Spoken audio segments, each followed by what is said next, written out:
Welcome back to Stepping Back in Time. This is our third series. We're back again tomorrow on Thursday, same time at 11 and same time on Friday. Today I'm in the meeting house, so I'm actually in Newington Green Meeting House, which we've been telling you a little bit about this week because this has inspired this series about learning a bit about life in the past. Today we're going to be making a quill. So a quill is, sometimes you still see quills in films like in Harry Potter and things. They're these pens and they have like a big feather at the top. Sometimes bigger than this. I couldn't get some big feathers, but this is a goose feather. Now these are kind of old style pens that were used especially a couple of 100 years ago at the same time where people like Mary Wollstonecraft and Richard Price were living in Newington Green at the meeting house. So I'm going to teach you how to make your own quill pen. Now, real quill pens, because quill is another name for this kind of feather here, and a quill is usually a lot longer than this, but what we've done is kind of cut the end off there, and we're going to attach it to a pen so that we can write with it.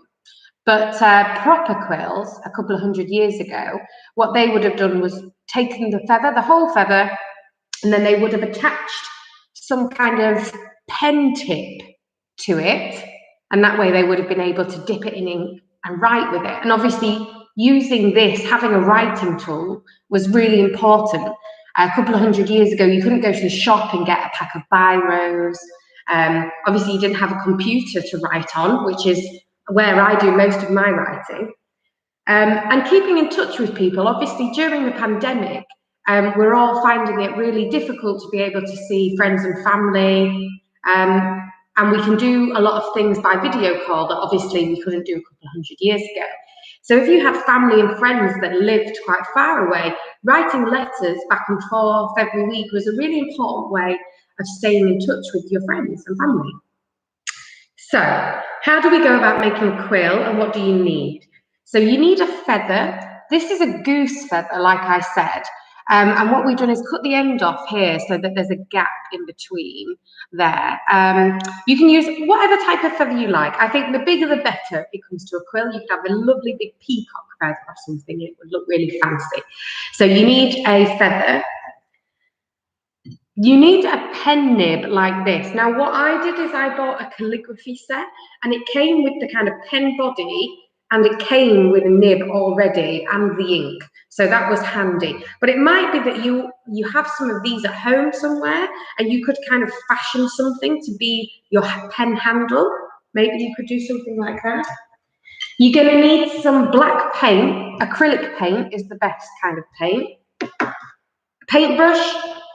And I'm going to be using a hot glue gun.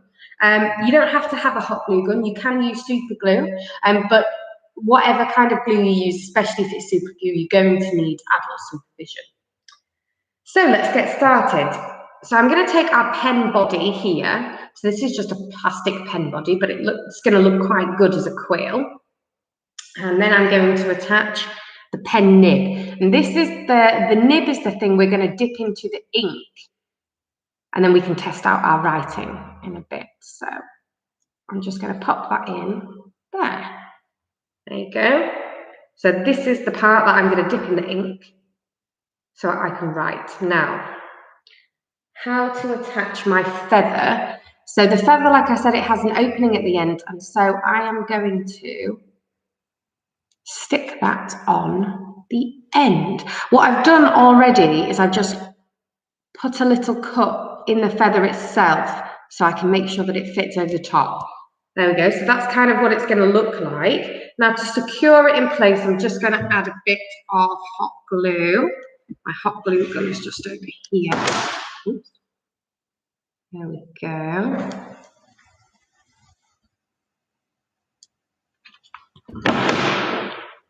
And I need to wait for that to dry a moment. And then the paint is just to paint over that, because if you've got a big ball of glue, it's not going to look very good. So if we let that dry for just a moment, and then I'm going to get my paintbrush, And just a little bit of black paint. You don't need a lot of acrylic paint. It goes very far. We're just going to just paint over the ball of glue here. So it just covers that up.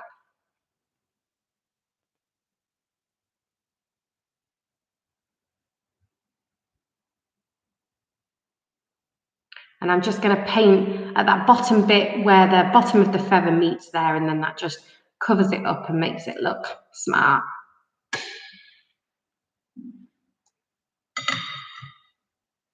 Okay, so at this point now you should have the pen nib in place. You've got the pen body, then you've got your feather, and you've attached it with a bit of glue, and then I've just used a bit of paint so it kind of covers up that glue ball. So now we should be ready. So if you've got a pot of ink, it doesn't matter what colour, I've got a black one here, and then we're going to dip it in. Now, using this kind of pen to write is going to be very odd for you if you've never used a fountain pen before. Fountain pens work in a very similar way. So if you've never used one of those, and this is your first time, you're going to need a bit of practice with it. I also need a bit of practice with it, so mine's not going to be very good. And I think one of the things that you'll find difficult is doing letters that have a lot of kind of round parts to them. So my name's Amy, so doing my name A is going to be quite difficult. But doing straight lines for the M, that's going to be a bit easier. And what you'll notice is I've already got one. Can you see that big splodge of ink there? When you use a biro pen, obviously it's very neat and you don't often get ink that leaks. With these kind of pens, you will get a lot of ink splatters and you will get a lot of ink blots.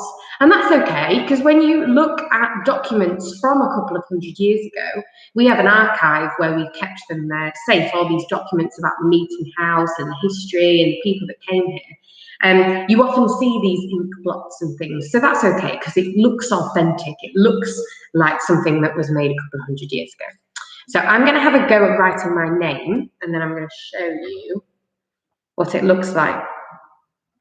Now, doing this kind of writing with these kind of pens has a special name that you might have heard before. We call it calligraphy.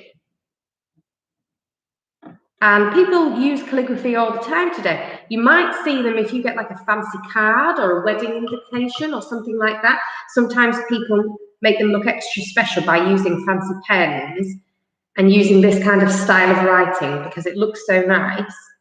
Oh dear, I'm struggling with my Y, but here we go. So here's my name, Amy, written with my quill. So that looks quite good. Like I said, I found it hard to do the curve there on the end of my Y, but I can give that another go later. But I quite like the way that my writing doesn't usually look like that, so it looks quite good like that. So there you go, have a go with your quill. We'd love to see pictures of your quills and pictures of your calligraphy.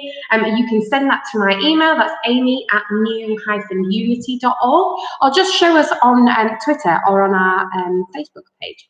Tomorrow we're going to be back same time, 11 o'clock, and tomorrow we're going to be learning an 18th century song. You don't need to bring anything, just come along and hopefully you'll get to know a few of the words and you can sing along with us. Bye!